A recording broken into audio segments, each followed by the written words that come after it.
Morning arrived without sunlight. The dungeon door groaned open, the sound of iron scraping against stone pulling Elara from another restless night. She sat up quickly, clutching the thin blanket around her shoulders. Standing outside the cell was the elderly woman who had brought her food the night before. She carried a neatly folded bundle of fabric in her arms and offered Elara a gentle smile. "Good morning, child." Elara looked past her into the empty corridor. "Am I leaving?" In a way. The old woman unlocked the cell and stepped aside. Elara hesitated. She had expected chains, guards, threats. Instead, the woman simply handed her the folded clothes. Inside was a plain brown dress with a white apron. "A maid's uniform?" Elara asked quietly. The woman nodded. "Lord Ian has decided that you will earn your place here." "I don't understand." "You will work in the castle." Elara's fingers tightened around the fabric. "And if I refuse?" Before the old woman could answer, another voice echoed through the corridor. "You won't." Ian stood at the end of the hall, dressed in a long black coat, his silver eyes impossible to read. He walked toward them with calm, measured steps. "This castle needs 2 hands, not 1, he said. The elderly woman lowered her gaze respectfully. "I've managed alone for many years, my lord. You shouldn't have to anymore." Ian looked at Elara. "You can work, eat, and have a room above the dungeon. And if I try to leave, the forest will bring you back." His answer was simple, certain, as if he had seen it happen before.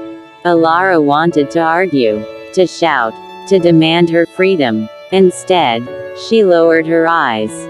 She had nowhere else to go. "My name is Martha," the old woman said as they climbed the winding stone stairs. "I've cared for this castle since before you were born." The castle was enormous. Long hallways stretched beneath crystal chandeliers, covered in dust. Ancient portraits watched from the walls, and tall windows overlooked endless forests wrapped in silver mist. It was beautiful, and unbearably lonely. "There are only 2 of us?" Elara asked. Martha nodded. "Only you and me. No servants. They all left long ago." "Why?" Martha was quiet for a moment. "They were afraid." Elara didn't ask of whom. She already knew. The days settled into a routine. Every morning Elara swept endless corridors until her arms ached. She dusted forgotten libraries, polished silver that no guests ever used, watered gardens hidden inside glass rooms, and carried baskets of laundry through halls that echoed with silence. Martha worked beside her, humming old songs while teaching her where everything belonged. "You'll get used to it," Martha would say. But Elara wasn't sure she ever would. The castle felt alive.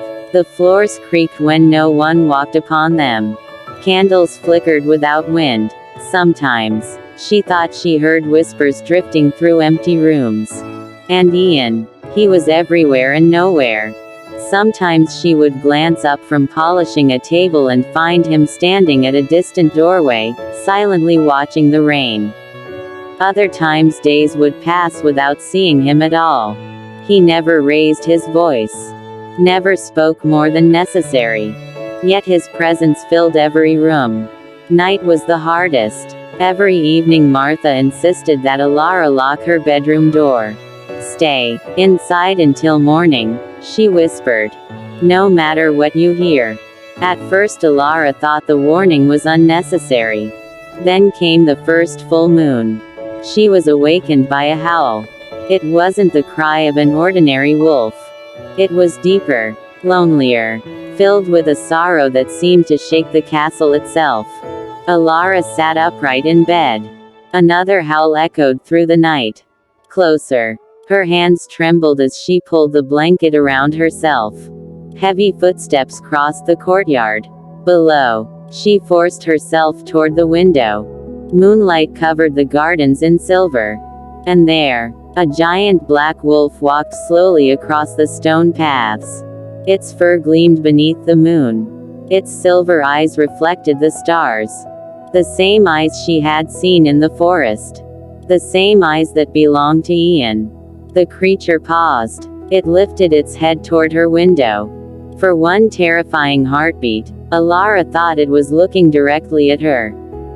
She stumbled backward and hid beside her bed, covering her ears. Still, the howl found her. Night after night, the same ritual repeated. The lonely cries echoed through the castle until dawn. Elara barely slept. Dark circles formed beneath her eyes. She smiled less. She spoke less. Every sound made her flinch. Even Martha noticed. "You don't have to be afraid all the time," the old woman said gently. Elara managed a weak smile. "I'm trying." But fear had settled quietly inside her heart. She feared the empty halls. She feared the endless forest beyond the walls. Most of all, she feared the lonely silver-eyed wolf that wandered beneath her window every night. Yet somewhere beneath the fear was another feeling she couldn't explain. Each time the wolf lifted its head toward the moon, its howl carried not anger, but grief. And for reasons she couldn't understand, hearing that sadness hurt almost as much as hearing the howl itself.